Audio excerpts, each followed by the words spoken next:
Sa mga kapwa ko Pilipino, malinaw na nakasaad sa konstitusyon, walang sinumang senador ang maaaring lehitimong tumayo bilang Pangulo ng Senado batay lamang sa 12 boto. Ito ay pinagtibay sa ilalim ng 1987 Constitution. Sa Article 6, Section 16, Subsection 1 ng 1987 Constitution. The Senate shall elect its President by a majority vote of all its members. Ang ibig pong sabihin, makakapaghalal lamang ng isang Senate President kung makakuha siya ng mayoryang boto ng lahat ng miyembro ng Senado. Ayon po sa konstitusyon, 24 ang kabuuang bilang ng mga halal na senador. Kaya naman, 13 po ang kinakailangan para magkaroon ng mayorya. Nakalagay din sa alituntunin ng Senado, sa Rule 2, Section 2, na the officers of the Senate shall be elected by the majority vote of all its members.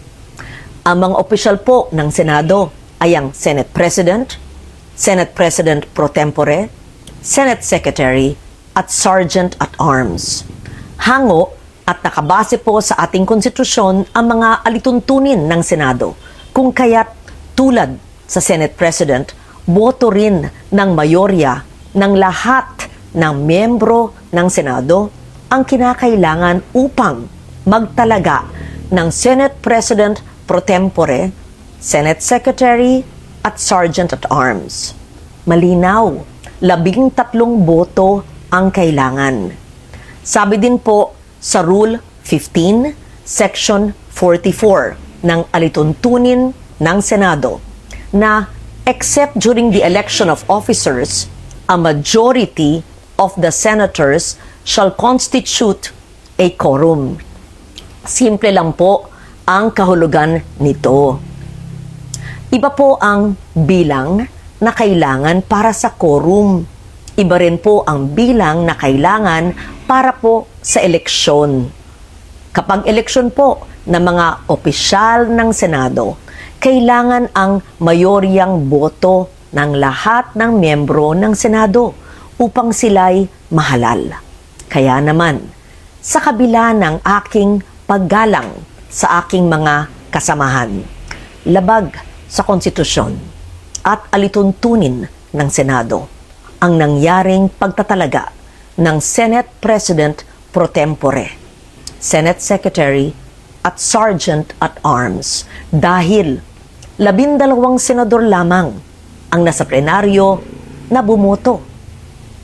Kulang ng 1 boto para masabing mayorya ng lahat ng miyembro ng Senado ang bumoto para sa pagbabago ng liderato.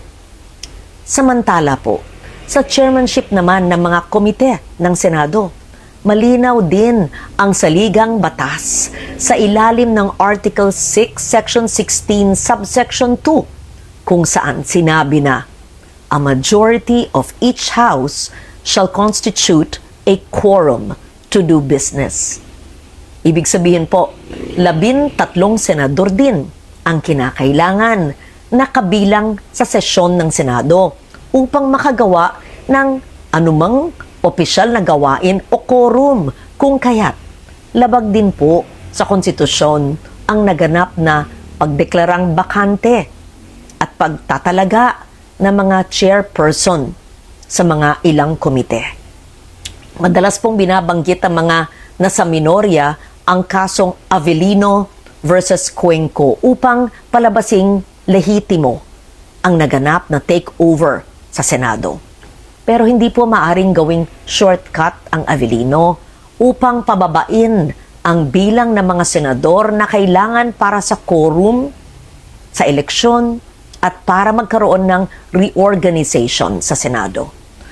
1949 pa ang kasong ito at naganap sa ilalim ng 1935 Constitution.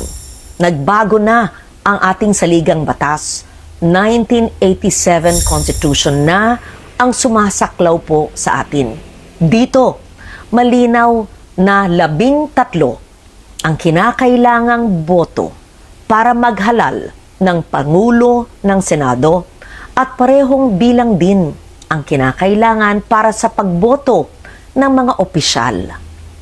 Hindi rin bago ang patakarang ito noong pang 1973 Constitution.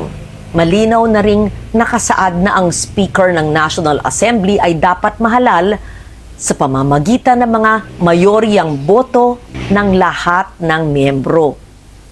Kung tatanggapin natin na maaring basta-basta na lamang bawasan ang bilang ng mga senador na kinakailangan para sa eleksyon ng mga opisyal at pinuno ng mga komite, malaki ang magiging epekto nito sa operasyon ng mataas na kapulungan. So tuwing may mga senador na nagkakasakit, nasa abroad, pansamantalang wala sa session, na aresto, na detina, at iba pang kadahilanan, maaring gamitin ang dahilan na ito para palaging mag-reorganize ng Senado. Pag nangyari po yun, hindi na representasyon ng taong bayan. Interes at issue ng panahon ang magtatakda kung sino ang nasa mayorya at mga opisyal ng Senado. Ang magiging labanan na lang ay kung sino ang makakapagbawas ng pisikal na presensya ng kabilang panig sa bulwagan.